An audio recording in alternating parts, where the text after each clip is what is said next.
Kanglaipak Minority Welfare Organization KMWO gi Taramathoy Shuba Foundation Day pangthokre apunbagi saktam kaiba yaroi amadi tungi mirol kalamsi haina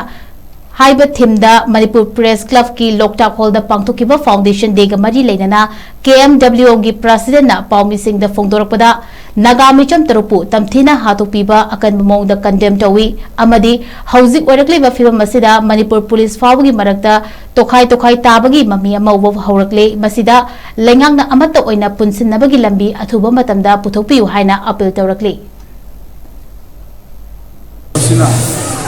Kung gano'n yung siga Manila na artist yung local ko yung sarong kamo ba na kasi kamo sa yung loy na ito nga sige topic ka thamjari ba apun bagi saktam kai me yaro yama ditong gi morning ko photo ato am phokana naraga na si kuigi rupasina kupna ne matamda asigi school gi syllabus ta Manipur gi oiba ye homeless gi puwai la amata pumbi raga api dabadagi yam sauna soibani haina rupasina lauzai aduna nasi phobada rupasina su school gi syllabus ta Manipur gi homeless gi puwai oiba lai ama phonduna happadabani haibasi gi kolaom oiduna chanchin jari mari makata na chanchin igani nasi iramna masida meji 23 dagi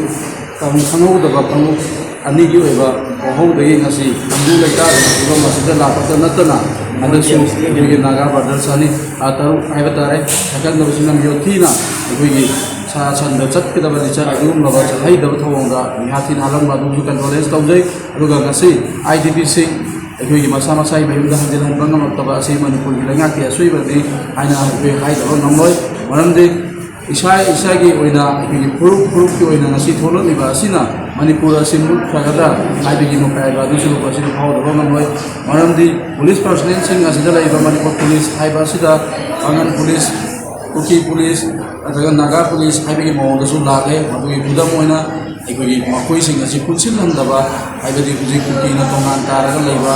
angan na tongan ta hai mo da lai ba su to khai ba si gi ngasi gi lai ha asina sana ba mi hai na lo su ngamaroi aduna aha da gi Manipur police sing asi department da thabu to lo kudimak kanu puru khai da kunsil han bina ba se gi ngasi gi lai ha da chin jari amadi naga taru yathina to di ba si gi su ngasi gi lai ha na te no matamda action local pin ba so bona bio amadi to khai ba oiba kamukti oiba irang sa ga lai ba mioi singa kamunen la yo thona ba ngasi every da natra social media i platform khara da mioi khara na sandora ba sum ma se ma chana ko ge thabu cyber crime se ma sim no khatuna action bio ma sum oigani na tra ga de irang da ma se khangau da na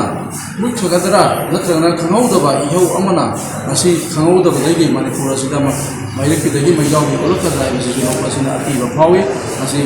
asemadi ekoina haija ba ngasi gi lenga asina mipan tanga yamna tona lepadi gi soibani haida ba su namloi maramdi ngasi phok da tholi ba thodu asigi langa langin thokko ngamda lai ba si so asoba soiba amani amadi hauji mafam da aikoi gi